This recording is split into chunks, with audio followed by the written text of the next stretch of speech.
Greetings, people of the Earth and the surrounding districts. Welcome to the future. 10 futures to be exact. Tonight, travel with me through TV time and discover just how good, evil, scary, or even seductive the future might be. It's 2001, and this is a space odyssey.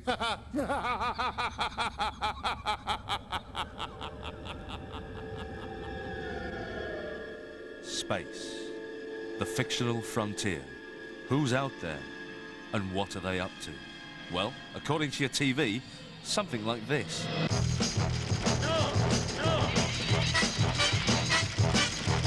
When you're making fiction out of science, there are no facts, but there are rules. You need high-tech weaponry, reliable transport, fab gadgets, preferably with flashing lights, the warp vector forekeeping, aliens in all kinds of different flavours. What's that? Friendly ones, aggressive ones, and shit ones. Please accept our apologies. But even when you're in space, you need someone to love. I'd been a masturbatory fantasy to an entire generation of young men. Both fathers and sons come up to me, sharing the fact that I was their first fantasy.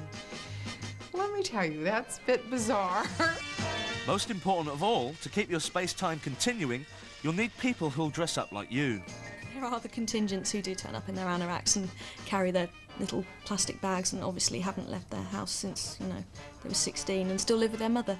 If they weren't fans, they'd be in some group that thought there was a spaceship lurking behind a meteorite somewhere out in space, you know, that they did some kind of substitute for a religious experience.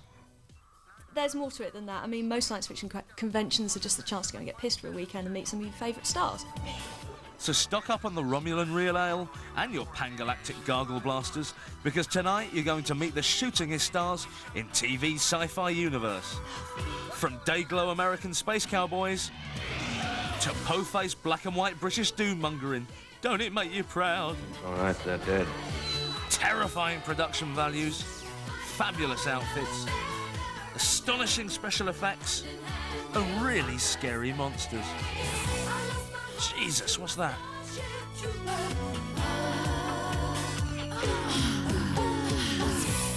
So buckle up and stand by for TV's top 10 sci-fi classics of all time, as voted for by you, the viewers of Planet Britain.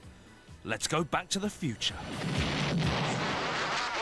They are clearly a most primitive people. We begin by hurtling through space on a moon separated from Earth by a nuclear explosion. I love a party with no atmosphere.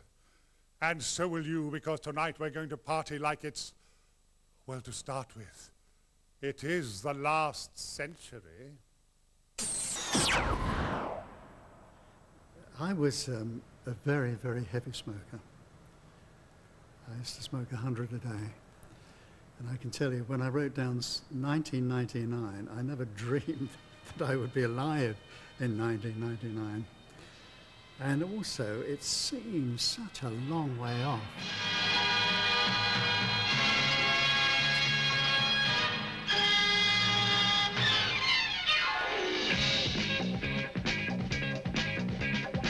I think that Gerry Anderson wanted to make a show that was bigger than Star Trek, to make the biggest, the best science fiction show ever. I'm sure that's what he set out to do. I did think that the difference between Star Trek and our program was the look. I did find that space had a fantastic look. They said that it was the most expensive television series, syndicated television series in the world. That's what they told us. And I think perhaps at the time it was. 1999 was 2 years ago, but this is what it looked like in 1975, when a human colony on the moon was blown out of the Earth's orbit by a nuclear explosion. Led by Commander John Koenig, Dr. Helena Russell, and Ace Eagle pilot Alan Carter, hi, They were cast into outer space, meeting many new and hairy alien life forms in their search for a new home. It was just a great idea for adventures, because they could go anywhere in the galaxy, anything could happen to them, and they had some really cool ships.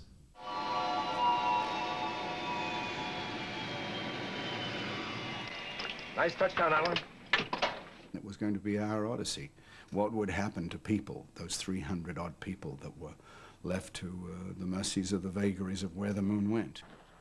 Victor, what the hell hit us? I have no idea.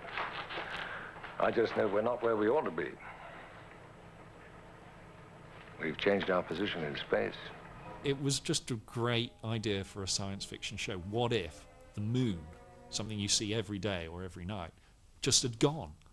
And it didn't really matter to the people on Earth, but it mattered to the people that happened to be on the moon.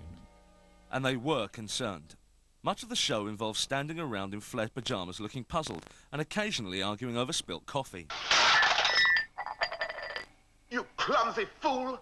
It would be nice to think, I guess, from a comfort point of view, that in the future, if you're on a moon that's spinning through space and you've got to battle all sorts of nasty things on the way, that you could just run around wearing your pyjamas, because, you know, you'd be comfortable. I think they were all holding their stomachs in. There's a good bit of corset work in there as well. But hey, you're on the moon. Who cares what you're wearing? Space 1999 was an adventure in the universe of beige. You know, there's some beige people in a large beige room fighting beige things. But it wasn't all beige. Some of it was frankly bonkers.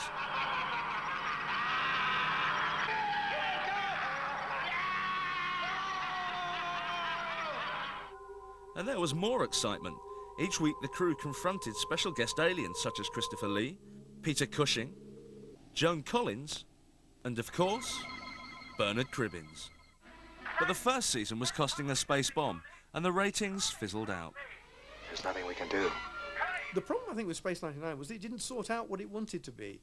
I think it was pessimistic, but not particularly by choice. Was the first series too serious? Po-face, somebody said.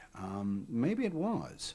So after a first series involving many boring meetings about space and stuff, they decided to jazz it up a bit. Love this heat wave. How can we ever go back to wearing regulation uniforms again? With a few new faces and some crap monsters.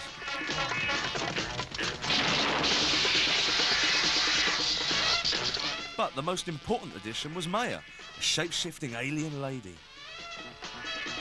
I thought it was absolutely evident that, you know, the character was there to hoik it up a little bit, to add a bit of zest, a little bit of something different. That brought the boys back into watching it. You're saying, yes, they do have the coolest spaceships on the TV, but also they've got this babe.